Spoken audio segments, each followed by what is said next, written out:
would never want, you know, my skeletons in my closet or experiences that I've been through in my life to affect like the message that I'm trying to give out to people, you feel me? Because at the end of the day, everybody human and everybody makes mistakes. Do some shit like that again, nigga. Put me in critical condition, nigga. Because at the end of the day, I came from shit.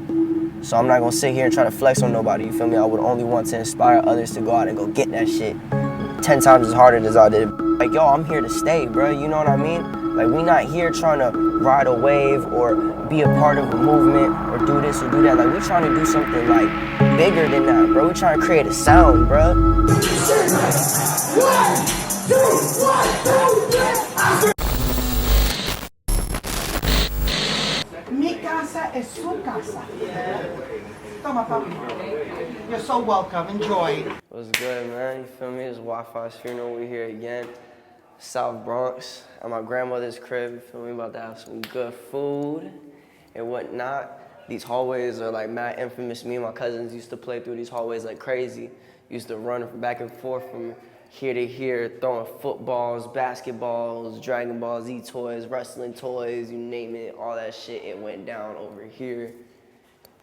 And we're gonna come in this bitch. Shit.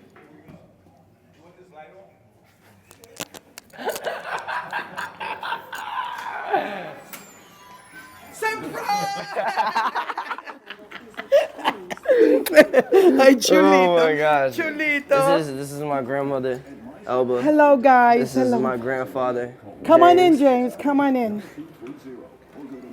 Two most infamous people in the world. Oh, how sweet. Yeah, my grandma like my second mom. Honestly, I come here like very often because like when my mom was like struggling and shit like that, like, my grandma and my grandfather practically raised me with my mom. So like the relationship and the bond is it's mad tight. I come here all the time to check up on them. Cause they were asking me who was from Puerto Rico. I know grandma's from Puerto Rico. Mommy was born in Puerto Rico but raised over here. I was from Harlem. St. Nicholas Project. St. Nicholas Project. The city's like too much at times. It's like you can't deal with it every fucking day. It's a drag. It is a drag. It really is. You got it right. You come here for like a month. Yeah, like if you spending up here, yeah, like a month or two out here, it's lit. But like living out here, I don't know. It's a different mindset out here. It's too much. People are always hustling and moving. Ain't nothing wrong with that. It's just more of like it's too rapid, Yeah. too fast. You You can't sit down and just take a break real quick. Yeah. Compared to Florida, you just taking a break everywhere, honestly. Yeah. Yeah. I was like 3 years old drawing Super Saiyans. I feel like it's just like evolution, you feel me, bro? Like, it's like, you know, when you're in New York, not everything is gonna always sound like boom bap rap, you know what I mean? Like, they had to evolve to something else, you know? You can't just, to get from point A to Z, you can't just stay at point A forever, you know what I mean? So I just felt like Florida as a whole, you know what I mean? We had the Miami, like, dance, like, 80s, like, rap, you know what I mean? And then we had, like, the, Cool and Dre's and the Trick Daddies and the Rick Rosses and all of them, like, in the Plazas when Plaza first debuted, like at their peak, you know what I mean? And now you just have a new generation, honestly. And it's just, you know, kids that were inspired from that or grew up listening to that, making their own art and their own sound the way how those artists back then did the same, like, you know what I mean, like trying to replicate like the same shit. But I just feel like, you know what I mean, like people like always just like argue with it or debate about it just because the sound is different. They don't respect like steps taken or like what they're doing. Yeah, you know what I mean? Like they don't sit down, they don't think about it like that. Nobody realized like, bro, like the sounds that, at least personally, like for me, how I view it is like the sounds that 3 6 Mafia as a whole provided for the world, nobody paid attention to that.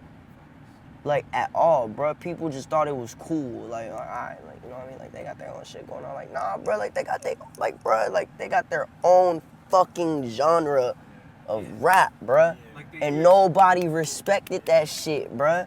Nobody, like, keep it a buck. Nobody respected that shit, bro. Because if they did, you feel me, like, people would have been recognized that. People wouldn't have been waiting till all the way to 2017 to fucking recognize that shit. You know what's so crazy? Like, that's the same predicament that I feel like me and Cris are in. Not even with our career, just like with like our voices being heard in the industry. I don't know, I felt like me and Cris both felt as like artists that we had a lot to prove. This is my uncle's room again, my Theo J's room, but this room's infamous as hell. My DJ and my girlfriend right here. That's fathead ass Cris Dinero. And that's my wannabe A&R Valentino. Hey Cris, they really ask about this shit. Yeah, most definitely. I feel like me and him get inspired off each other, like working with each other all the time because I work at such a fast pace and now he works at such a fast pace that even when I feel like I'm slacking, I'm like, oh shit, I gotta get back on my shit. We learn from each other. All the time. Like if one of us is like, kind of like, we pick each other up and then we're like, yo, chill, we gotta keep on going, then we don't even force shit like that. Yeah, like we'll dead ass go to the studio and like we don't then like the first like 2 hours, if we don't make something within like the first 2 hours, like we out. We're not gonna force it. It's gotta be organic. Yeah, but it's every day we go to the studio, all the time we go to the studio, we make sure at least we do one thing productive. Yeah, always. So we always productive like, in the studio. It's not like we just sitting there like on our asses like not doing shit. We either Never. put an idea down or I make some couple of beats and then we just pick up right there the next session. Yeah, I don't know how me and him like do it, but like we just, bro, we work so fast, bro.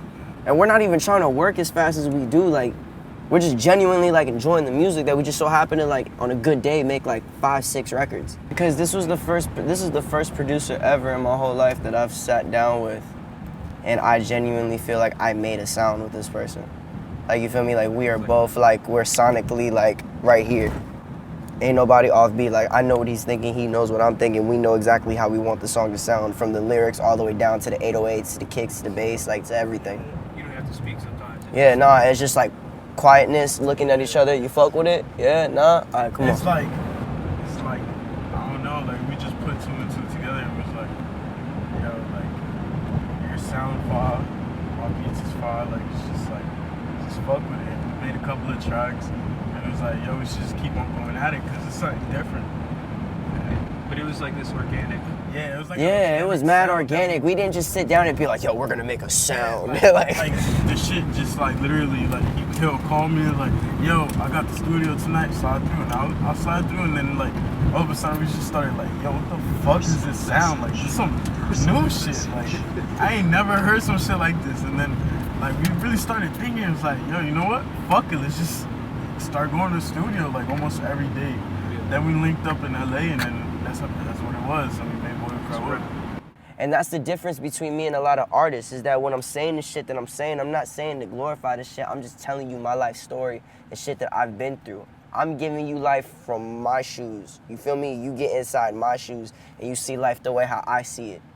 That's my goal when I'm rapping. It's not about like a story or imagery. It's about you being able to vividly see in your head what the fuck I'm talking about. Feel me? Either you've gone through it or you just feel the emotion or whatever the experience is, bro. I'm not trying to influence these kids like to go do drugs or go do this or go do that, because, bro, that shit sucks, bro. That shit's set up for you to fail in life, bro. Like, you're gonna fail. Point blank, period, bro. You're gonna fail. At the end of the day, you know, I want people to enjoy music, bro. I would never want to make a song where, like, people are like, oh my God, my ears are bleeding, listen to this.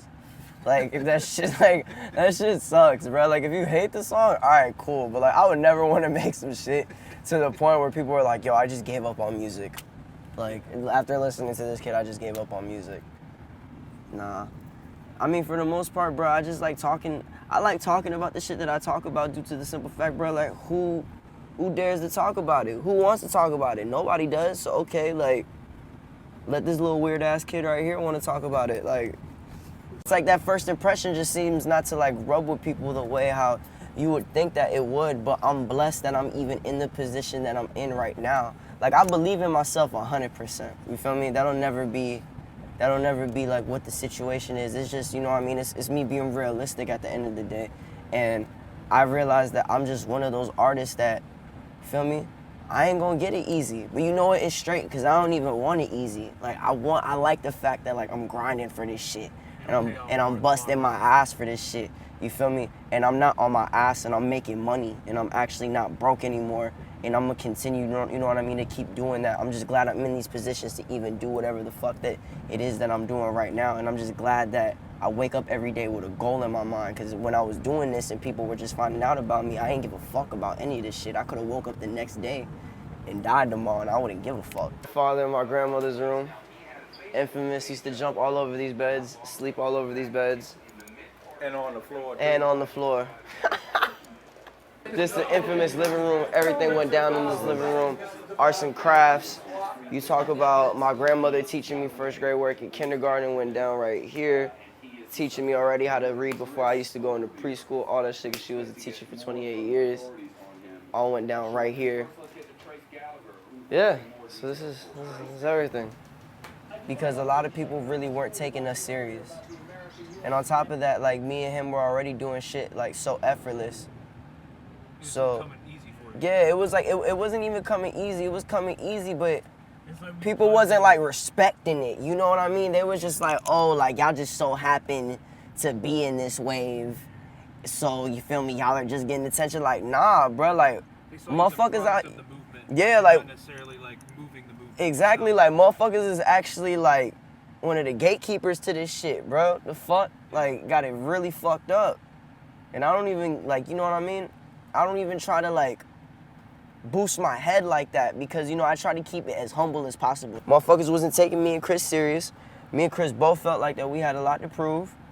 And this project was just like a nail in the coffin to, like, yo, I'm here to stay, bro. You know what I mean? So we trying to, yeah, bro. Like, we trying to create a sound. Yeah, we trying to create a sound, and like a new sound that other kids that grow up listening to us and that are influenced by us feel comfortable making the type of music that we're making, and if not, evolve that shit 10 times as more than me and Cris probably could.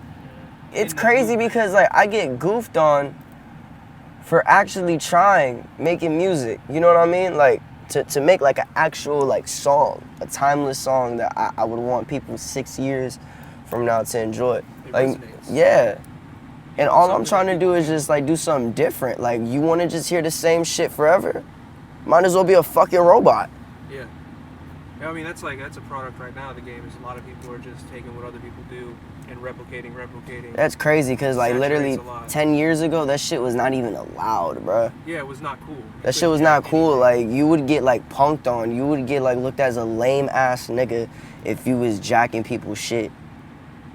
It's one thing to be inspired by some shit, but like to clearly just take that shit like, oh, this is mine, like, that's crazy. But then again, you feel me? Steve Jobs did say like, what, good artists take, great artists steal. Exactly. Yeah. This was like do or die for me. I didn't give a fuck about sales. That's one thing about it, bro. I didn't give a fuck about sales. One, because it wasn't an album, it was a fucking mixtape.